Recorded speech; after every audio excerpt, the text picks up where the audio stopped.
নমস্কার সবাইকে আমার এই ইচ্ছে মতো চ্যানেলে স্বাগত জানাই।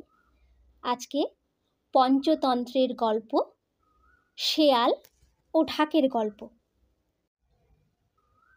এক শেয়াল ঘুরে বেড়াচ্ছিল বনের ভেতর।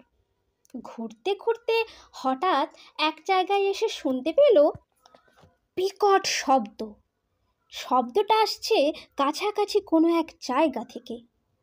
শেয়াল দাঁড়িয়ে পড়ল, অবাক হলো সে শব্দ শুনে, কেননা এমন শব্দ সে আগে কোনো দিন শোনেনি। তার বুক ধড়ফড় করতে লাগলো, ভাবছিল সে পালিয়ে যাবে কিনা। শেয়ালটা ছিল বেশ ধূর্ত ও বুদ্ধিমান, ভাবলো পালাবো কেন, দেখাই যাক না কিসের শব্দ। না দেখে পালিয়ে যাওয়া বুদ্ধিমানের কাজ নয়।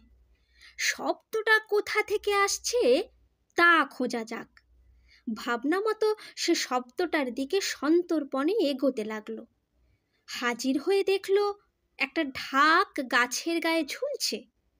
কোনো বাজনাদার তার ঢাকটিকে এভাবে ঝুলিয়ে রেখে থাকবে? বাতাসে গাছের সঙ্গে ধাক্কা লেগে তা থেকে বিকট শব্দ হচ্ছে। শেয়ালের মনে হলো এর মধ্যে কিছু মাংস থাকতে পারে, ভালো খাবার জুটবে।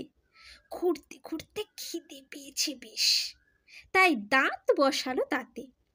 চামড়া ছিঁড়তে গিয়ে দাঁত গেল ভেঙে, সে এক রক্তারক্তি অবস্থা। তা যাই হোক, শেষ পর্যন্ত দেখলো ভেতরটা ফাঁপা, কিছুই নেই ভেতরে।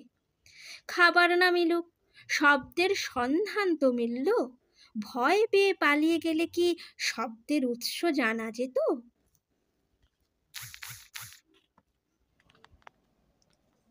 গল্পটি শেষ হলো। যদি গল্পটি ভালো লেগে থাকে তাহলে অবশ্যই চ্যানেলটিকে লাইক, শেয়ার এবং সাবস্ক্রাইব করুন।